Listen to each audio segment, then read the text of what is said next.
Assalamualaikum warahmatullahi wabarakatuh. Nama saya Latifah Rahmandini, mahasiswa D3 Keperawatan Fakultas Ilmu Kesehatan UPN Veteran Jakarta dengan NIM 2010701076 akan menjelaskan apa itu manajemen patient safety untuk mencegah infeksi nosokomial.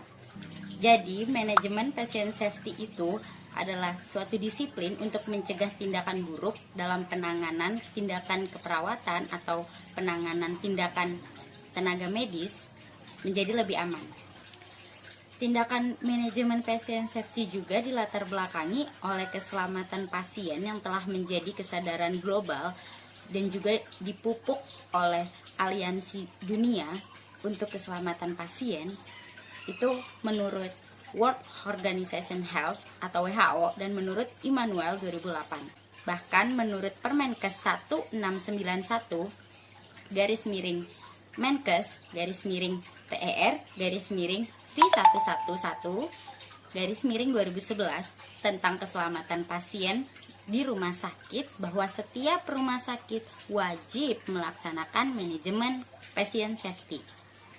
Manajemen patient safety yang baik dapat menjadi indikator kualitas keperawatan, mutu pelayanan rumah sakit, dan juga asuhan keperawatan yang berkualitas. Tujuan dari manajemen patient safety sendiri agar terciptanya budaya keselamatan pasien di rumah sakit, yang mana keselamatan pasien telah menjadi kesadaran global dan setiap rumah sakit telah diwajibkan untuk melakukan manajemen patient safety.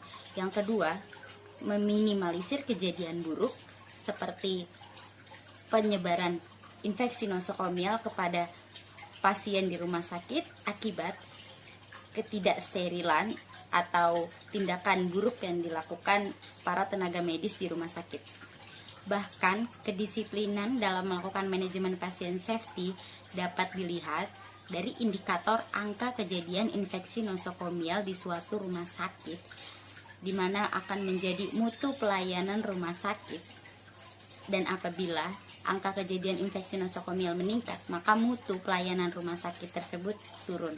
Menurut NNIS 1991. Ya, jadi infeksi nosokomial ini suatu infeksi yang berkembang di rumah sakit.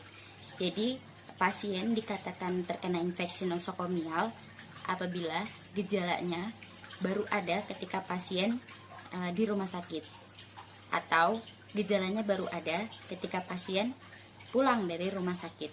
Karena infeksi nosokomial ini berhubungan dengan pelayanan kesehatan, maka infeksi nosokomial juga disebut Healthcare Associated Infection atau HAIS. Jenis infeksi yang paling sering terjadi adalah infeksi saluran kemih, infeksi saluran nafas, infeksi luka, infeksi kulit, dan infeksi jaringan lunak, serta septisema, juga infeksi pada luka bekas operasi, pneumonia, dan infeksi saluran darah. Ya, jadi itulah macam-macam infeksi yang dapat disebabkan dari infeksi nosokomial.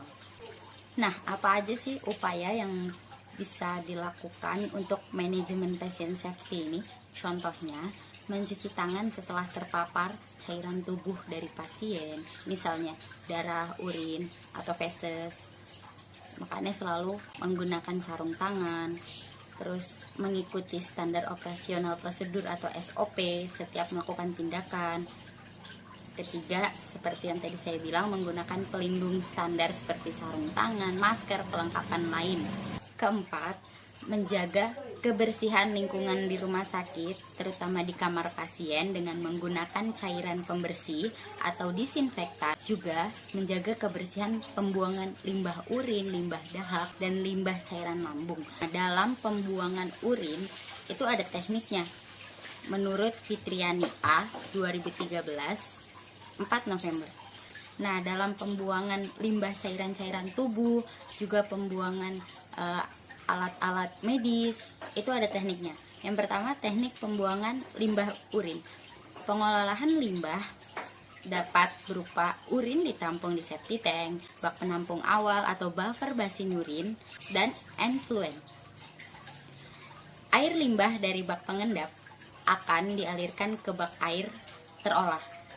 Pengolahan dengan disinfeksi dilakukan pada tahap akhir pengolahan limbah untuk membunuh bakteri patogen. Sebelum dibuang ke lingkungan, air limbah akan disaring menggunakan pasir. Tapi kalau efluen, tidak dilakukan pemeriksaan sebelum dibuang ke lingkungan. Teknik-teknik pembuangan limbah tersebut menurut Fitriani A. 4 November 2013. Selanjutnya, teknik pembuangan limbah dahak atau sputum. Sputum sisa dari pemeriksaan dimusnahkan dengan cara menimbun atau mengubur sampel tersebut di tempat tertentu yang telah disediakan. Yang kedua, sanitary landfill. Pemusnahan sampah dilakukan dengan cara menimbun sampah dengan tanah yang dilakukan selapis demi selapis. Dengan demikian, sampah tidak berada di ruang terbuka dan tentunya tidak menimbulkan bau atau menjadi sarang binatang pengerat. Menurut Fathah 2007. Selanjutnya, teknik pembuangan limbah cairan lambung menurut Permenkes RI nomor 1204-Menkes-SK-X-2004. Yang pertama, dilakukan pemilahan limbah cairan lambung termasuk ke dalam limbah klinik yang berupa limbah patologi. Terlebih dahulu harus melalui tahap pemilahan dari jenis limbah lainnya. Kedua, pewadahan. Ditaruh di wadah apabila memenuhi syarat. Wadah tersebut anti bocor dan antiseptik. Kedua, memiliki tutup dan tidak mudah dibuka orang. Ketiga, pewadahan limbah cairan menggunakan label. Keempat, limbah cairan lambung menggunakan kantong warna kuning. Ketiga, dilakukan pengangkutan. Pertama, pengangkutan internal, yaitu berawal dari titik penampungan ke tempat pembuangan insinerator atau pengolahan on-site.